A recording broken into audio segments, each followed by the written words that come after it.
Well, good evening, everyone, and thanks for bearing with us through a long day. So this is my fourth trip to Israel since the Hamas terrorist attacks of October 7th.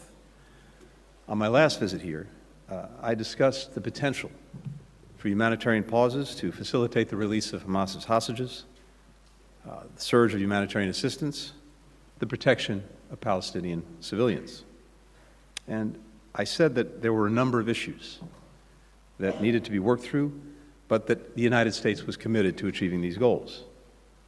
Today marks the seventh day of the humanitarian pause in Gaza that the United States worked closely with Israel, Qatar, and Egypt to put in place. The seventh day that hostages have been freed and are returning home to their families. The seventh day that significantly more humanitarian assistance is getting into the people of Gaza who need it. And the seventh day that civilians in Gaza have been able to move to safer areas. I've come again here today to advance a number of goals. Our immediate focus is working with our partners to extend the pause so that we can continue to get more hostages out of Gaza and more assistance in.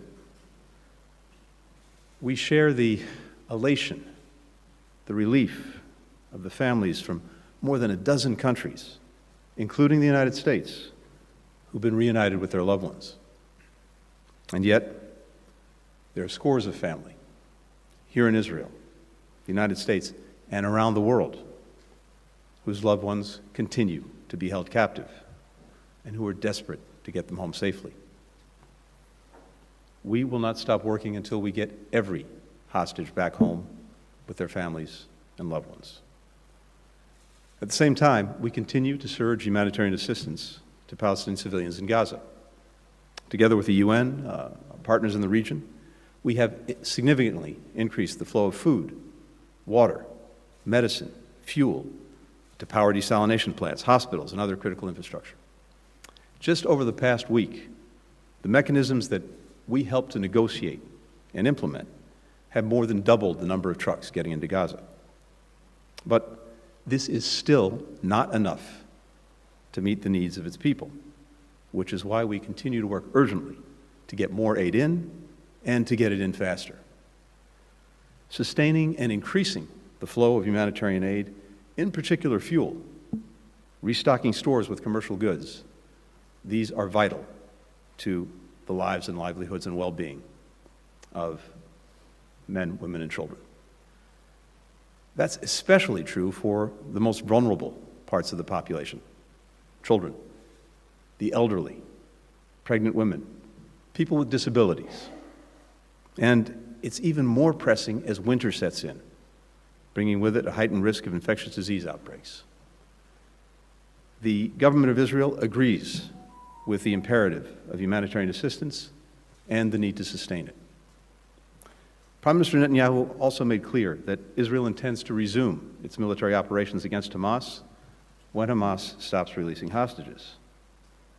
As we've said from the outset, Israel has the right to do everything it can to ensure that the slaughter Hamas carried out on October 7th can never be repeated. Hamas cannot remain in control of Gaza. It cannot retain the capacity to repeat that carnage. That was only underscored by this morning's appalling terrorist attack on people waiting at a bus stop in Jerusalem, which killed 3 Israeli civilians and wounded at least 6 others, including 2 American citizens. Hamas has claimed responsibility for that attack. It called its perpetrators heroic. We mourn those killed, just as we mourn the loss of every innocent civilian life, Israeli or Palestinian. But as I've also said since I first came here after October 7th, the way Israel defends itself matters. It's imperative that Israel act in accordance with international humanitarian law and the laws of war, even when confronting a terrorist group that respects neither. In my meetings today with the Prime Minister and senior Israeli officials, I made clear that before Israel resumes major military operations, it must put in place humanitarian civilian protection plans that minimize further casualties of innocent Palestinians. That means taking more effective steps to protect the lives of civilians, including by clearly and precisely designating areas and places in southern and central Gaza where they can be safe and out of the line of fire. It means avoiding further significant displacement of civilians inside of Gaza. It means avoiding damage to life-critical infrastructure, like hospitals, like power stations, like water facilities. And it means giving civilians who've been displaced to southern Gaza the choice to return to the north as soon as conditions permit. There must be no enduring internal displacement. All of this can be done in a manner that still enables Israel to achieve its objectives. Of course, we know that every one of these elements is made more complicated by the fact that Hamas intentionally embeds itself with civilians, within and below hospitals, schools, apartment buildings, refugee camps. But Israel has one of the most sophisticated militaries in the world. It is capable of neutralizing the threat posed by Hamas while minimizing harm to innocent men, women, and children. And it has an obligation to do so. Ultimately, that's not just the right thing to do, it's also in Israel's security interest. The Prime Minister and members of the War Cabinet agreed with the need for this approach. We discussed the details of Israel's ongoing planning, and I underscored the imperative to the United States that the massive loss of civilian life and displacement of the scale that we saw in northern Gaza not be repeated in the south. As I told the Prime Minister, intent matters, but so does the result. At the same time, Hamas has choices too. Hamas could immediately release all of the hostages it holds. It could stop using civilians as human shields and stop using civilian infrastructure to stage and launch terrorist attacks. Hamas could lay down its arms, surrender the leaders who were responsible for the slaughter, the torture, the rapes of October 7th. Hamas could renounce its stated goal of eliminating Israel, killing Jews, and repeating the atrocities of October 7th again and again and again. Meanwhile, everyone around the world who cares about protecting innocent civilians, innocent lives, should be calling on Hamas, indeed demanding of Hamas, that it immediately stop its murderous acts of terror and deplorable use of innocent men, women, and children as human shields. In our meetings with Israeli leaders here and in Jerusalem, and Palestinian leaders in Ramallah, we discussed our continued focus on preventing the conflict from spreading, whether to the West Bank, to Israel's northern border, or to the broader region. I raised our deep concerns about steps that could escalate tensions in the West Bank, including extremist settler violence and proposals from parts of the Israeli coalition government to further expand settlements. I made clear our expectations about addressing these issues. We also focused on what we can, what we must do now to prepare for the day after the conflict, to create the conditions for a durable and lasting peace, building on the principles that I set out a few weeks ago during the G7 meeting in Tokyo. Breaking out of the cycle of violence, the cycle of conflict, ensuring Israel's enduring security, demands improving the lives of Palestinians in Gaza and the West Bank in immediate, tangible ways, and providing them with a credible path toward their legitimate aspiration for statehood. In our ongoing conversations with Israeli, Palestinian, and Arab leaders, we'll discuss practical steps to make real a just and lasting peace, and what each of us is prepared to do to help achieve it. We have no illusions this is going to be easy.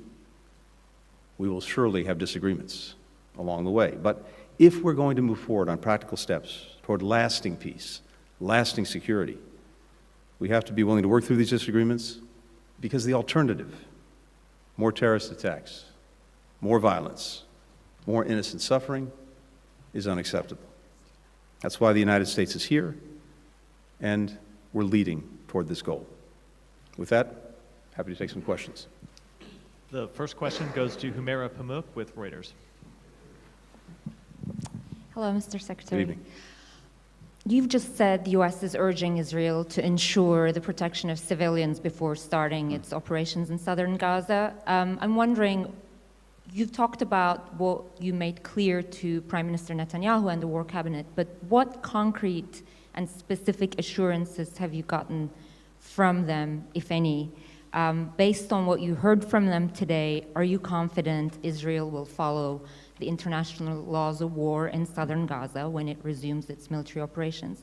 My second question is, you and others in the administration have repeatedly said that the United States wants to see a revitalized Palestinian Authority to rule Gaza and the West Bank. Sir, could you tell us what exactly the US vision is for a revitalized PA, and does it include a reshuffle in the leadership? Thank you. Great. Thanks, Samara. So, as I said, we made clear the imperative that before any operations go forward in southern Gaza, that there be a clear plan in place that puts a premium on protecting civilians, as well as sustaining and building on the humanitarian assistance that's getting into Gaza. And the Israeli government agreed with that approach. There are concrete steps that it's not appropriate for me to detail here tonight that we know and we heard can ensure to the best of anyone's ability that happens. It's obviously challenging given the particular conditions that Israel has to deal with in getting to Hamas and making sure again that it can't represent the threat that it posed on October 7th. But again, Israel understands the imperative of protecting civilians, the imperative of humanitarian assistance, and will continue to work to ensure that that carries forward in practice. And again, as I said to the Prime Minister, to the War Cabinet, intent is obviously where you start, and it's vitally important. And I'm very confident in the intent, but results, of course, are fundamentally what matters. With regard to the Palestinian Authority,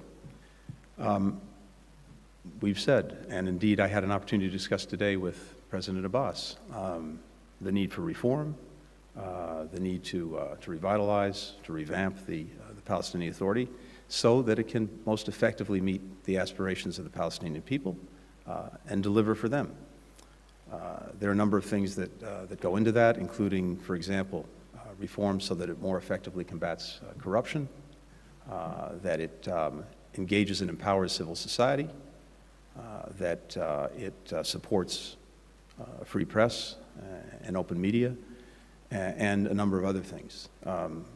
Leadership choices, these are of course up to the Palestinian people and Palestinians themselves. But there are a number of things that we think would be critical to making sure that, again, the Palestinian Authority can be effective in helping to advance the aspirations and the needs of its people. For the next question, Tal Shalev with Walla.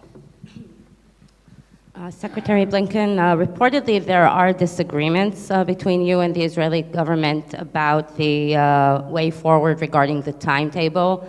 Is there a time limit from the U.S. point of view on the operation, on the continuation of the operation in Gaza? And another question, there are about 140 hostages still left in Gaza. Many of them are reportedly severely injured, and yet the Red Cross hasn't yet visited them. Can you clarify if this was indeed included in the agreement, and if it was, why isn't it being implemented, and why is Israel pressured to continue to expand the humanitarian assistance to Gaza while the Hamas does not let humanitarian access to our hostages?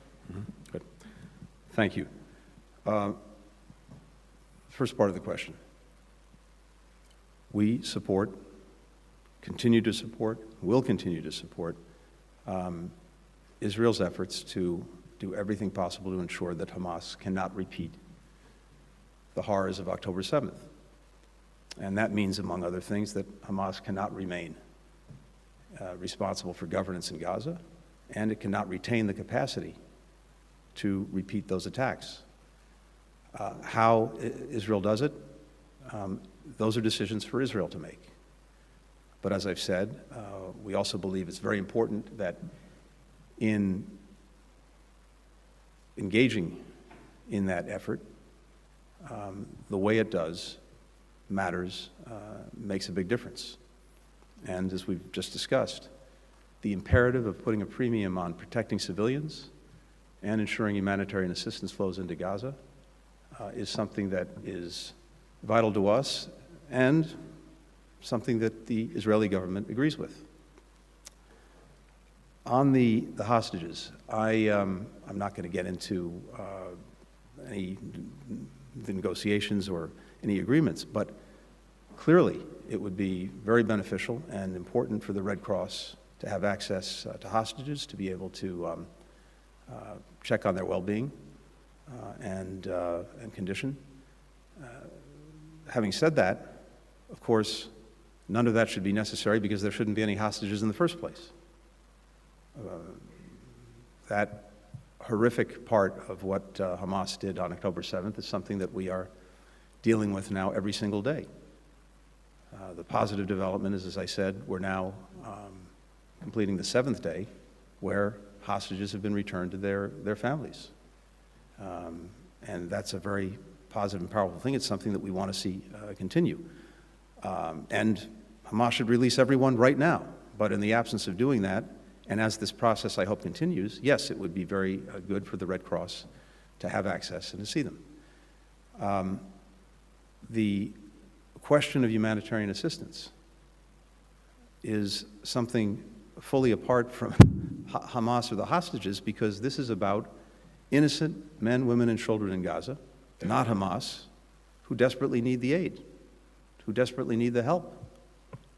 Conditions in Gaza are very, very, very difficult and severe. And the need for the most basic things, for food, for water, for medicine, for fuel to make sure that people can have clean water, they can have sewage systems that work. That's absolutely essential and imperative. And as I said earlier, particularly as we head into winter, we're already seeing the potential for disease outbreaks because, for example, of a lack of potable drinking water. So this is an imperative. It's an imperative because it's the right thing to do. It's an imperative because it's the necessary thing to do. And again, I come away convinced from my discussions with the Israeli government that they fully not only understand that, but believe that and will act on it. Vivian Salama with the Wall Street Journal. Thank you, Mr. Secretary. I know it's been a long day, so apologies for the bundle of questions. Hamas is believed to have released the vast number of women and children that were in its captivity. So what assurances, if any, do you have that Hamas might be open to releasing male hostages? And on the flip side of that, is Israel prepared to agree to the conditions set out by Hamas on that? Separately, President Biden has signaled that that the U.S. is prepared to issue visa bans on what he described as extremist Israeli settlers. What is the status of that? And forgive me, one last one on India. Federal prosecutors on Wednesday charged an Indian national in a murder-for-hire scheme targeting a Sikh separatist and activist in New York who's a U.S. citizen. According to the indictment, the assassination plot was organized by an Indian government official. The U.S. Charges come shortly after Canada. Canada's Prime Minister said that the Indian government participated in extrajudicial killing of a Canadian citizen on Canadian soil. Are you concerned that India is turning to tactics that violate international human rights law to silence its critics around the world? Thank you. Thanks, Vivian. So three, not bad. All right. But yes, nice and concise. So on the release of more hostages, look, I can't speak to Hamas's views or its intentions. I can tell you that for the United States, for Israel, for other countries who have their citizens being held captive by Hamas, clearly we want to see this process continue, move forward. We want an eighth day and beyond so that people can be returned to their families. And that applies to all hostages, whatever category they may happen to be in. But it's also up to Hamas. And again, I can't speak to their intentions. I can say that I think this process has clearly been beneficial, and the fact that so many have now been reunited with their loved ones and families is something we, I think, take joy in, but a lot of unfinished business, and we're determined to finish it when it comes to bringing the hostages home. With regard to extremist violence, all I can tell you is this: we're looking to the Israeli government to take some additional steps to really put a stop to this, and at the same time, we're considering our own steps. Finally, with regard to India, first, this is an ongoing legal matter, so you'll understand I can't comment on it in detail. I can say that this is something we take very seriously. A number of us have raised this directly with the Indian government in past weeks.